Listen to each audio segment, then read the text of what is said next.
Good day students. Today we are going to start with a new topic called software and its types. In our last class we learned what are the parts of a computer system, that is the computer hardware and the software. We also learned the different types, the parts of the computer, the CPU, that is the algorithm, the arithmetic and logic unit, the control unit and the memory unit, and all the aspects relating to this part of the computer, that is the input devices, the output devices, processing device, etc. Today we are going to start with software and its types. That is one of the, as I already mentioned to you in your last class, that a computer system is divided into two parts, the hardware and the software. Today we are going to look at the software of a computer. What is a computer software? So a software is nothing but a set of instructions that a computer follows, and it governs when and how the different parts of the hardware work. So a software is something, as previously in our previous class also I told you, software is something which we cannot touch or see with our hand. It is the part of the computer which helps to actually run or execute the instructions of the hardware.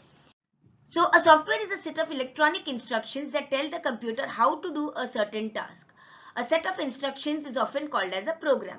So when a computer is using a particular program, it is said to be executing or running those instructions. So a software is a set of instructions that is used to run a computer hardware. The software is divided further into two parts, that is called as the system software and application software. There is a difference. Software in itself is used for running the computer system, as I told you, but they are further divided into two parts, that is the system software and application software. So let us look at the details of the system software. A system software exists primarily for the computer system itself to help the computer perform the specific functions. So system software is a set of one or more programs designed to control the operations of the computer system. So whatever software is used to execute or run the computer system by itself, the hardware itself, that is a part of the computer system software. So this system software, you can further divide it into three different categories. First is the operating system, second is the utility programs, and third is language processors. So the operating system is, some examples of operating systems are the Windows, Linux, Unix, the Mac operating system. So basically an operating system is the main system which helps to execute run the computer system. Then there are certain utility programs which are helping to enhance the effectiveness or the use of the computer, that is the disk defragmentation, antivirus, file management, etc. And along with that we also have something called as language processors, which are used for converting the high level languages to machine language. So we will be looking at in detail about what are the different types of system software. The first is the operating system. An operating system is the master control of the program which helps to execute or run the program. It is the first program that gets loaded onto the computer's memory when you switch on the computer. So it helps the computer, it is the first program. For example, when you switch on a computer system, you will realize that the first program, that after some time, after about 5 to 10 minutes, 5 minutes or so, the operating system, that is Windows operating system or your Mac operating system, that gets loaded onto the computer memory. So it tells the computer how to interact. It is like a bridge between the user and the devices, that is the input devices, the output devices, etc. And it performs specific functions. So operating system is the main software which helps to run the computer, your computer system. So the most commonly used operating system is the Windows. Along with that you have got the Mac operating system for Apple machines, and you have got Ubuntu, you've got Linux, Unix. All these are the different operating systems on which any computer will work. The next type of system software is a utility program. Now, what is a utility program? A utility program is nothing but the programs which are used to help in the maintenance of the components of a computer. So, if it is there, then it enhances the performance of your computer system. For example, antivirus softwares, file management softwares, then disk defragmentation, compression. All these help. These programs, utility programs, help to enhance or increase the efficiency of your computer system. So those are called as utility programs.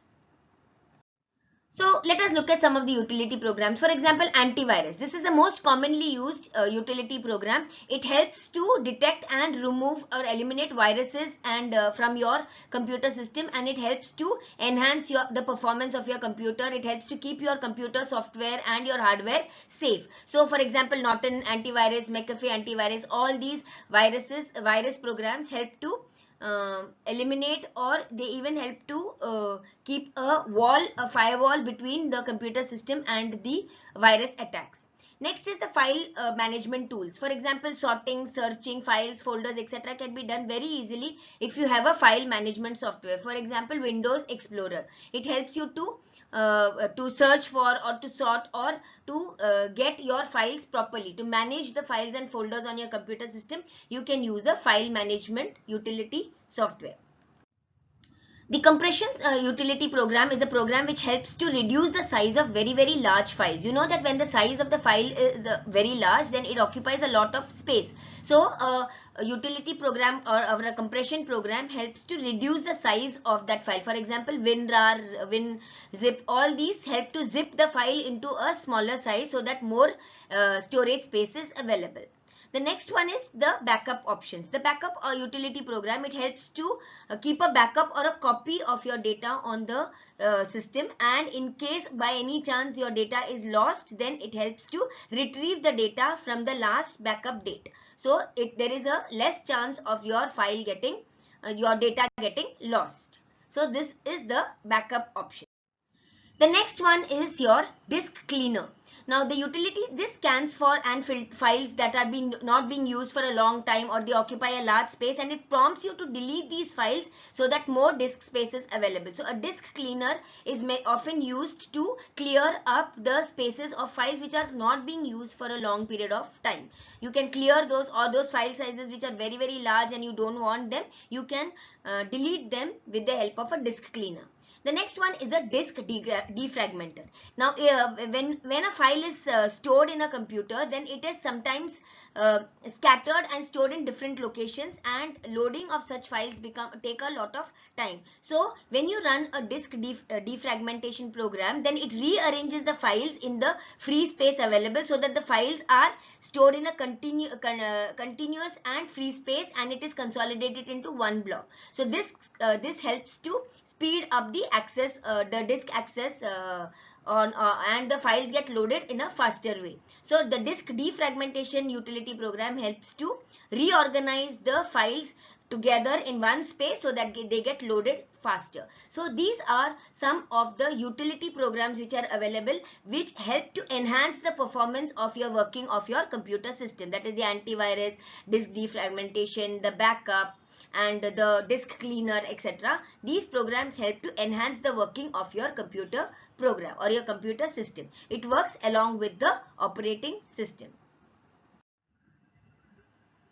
The next type of system software is the language processors. Now, as you know that the computer understands only machine language, that is the language of zeros and ones. So, a translator program or a language processor program, it converts the source program which is written in a high-level language into the machine code or the language processor.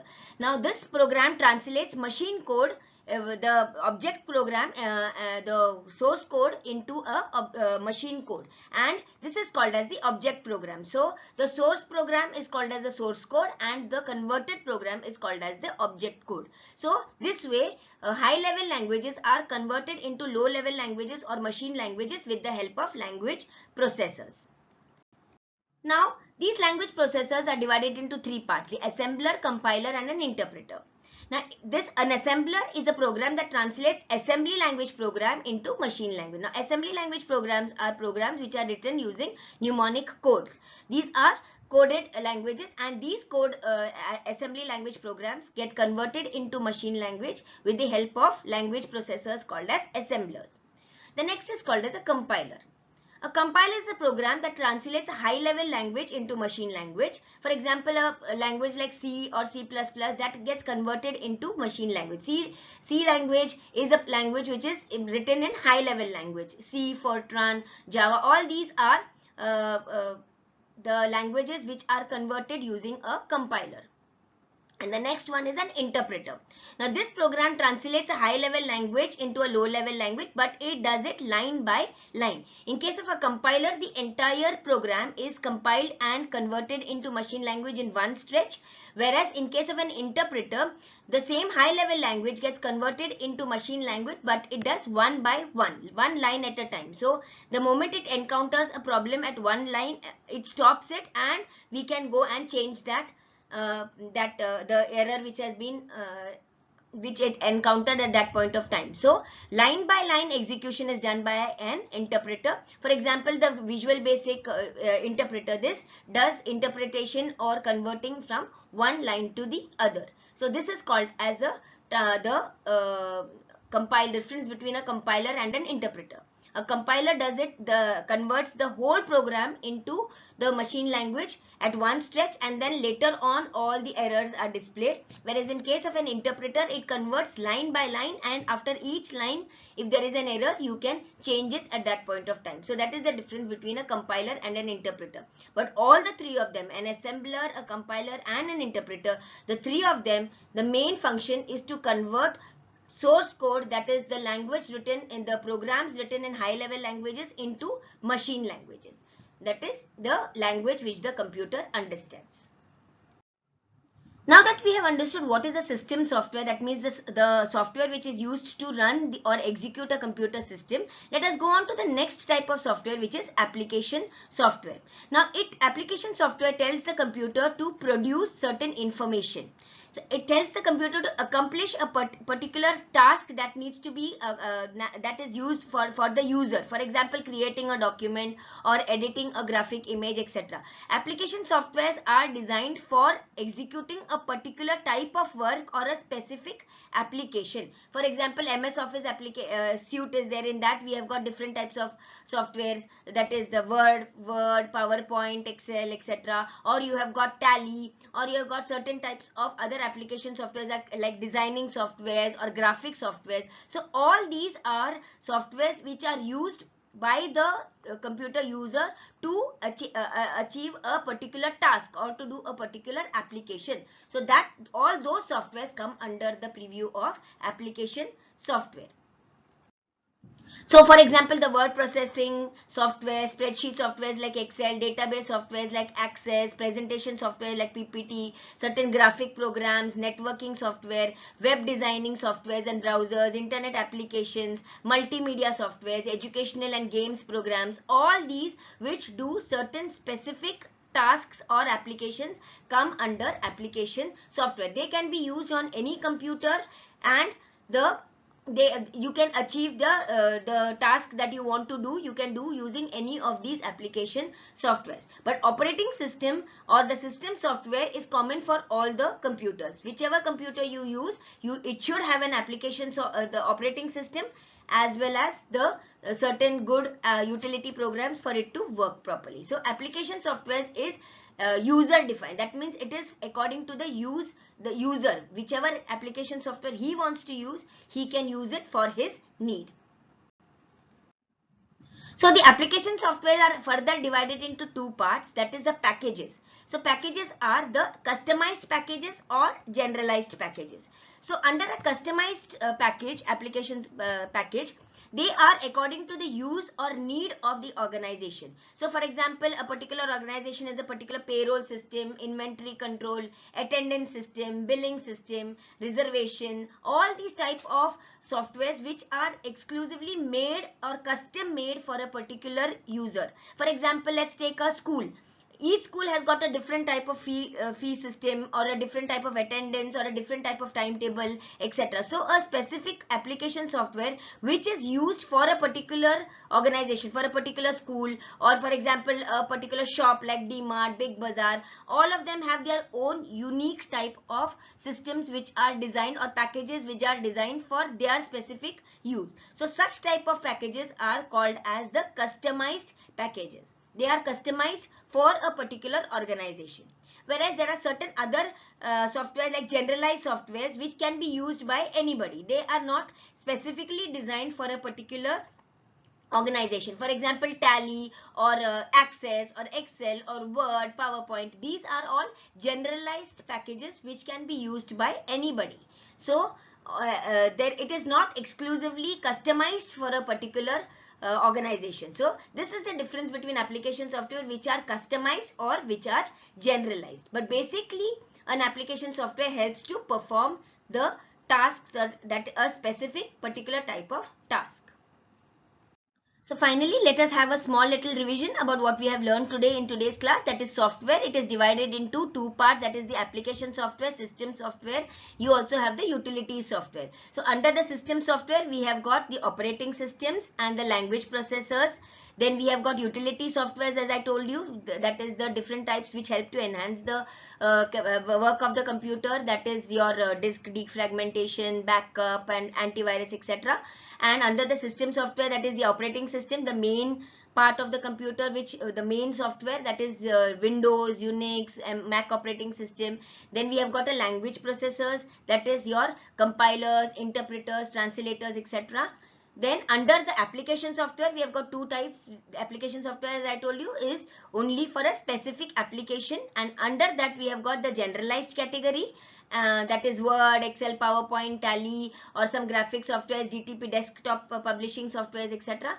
And under the customized softwares, we have got specific softwares which are designed for a specific operation by a particular organization. So this is basically the different types of softwares. I hope you have understood what is software and what are its different types. In our next class, we will be going on into understanding what is the next part of the computer system, which is the hardware of a computer.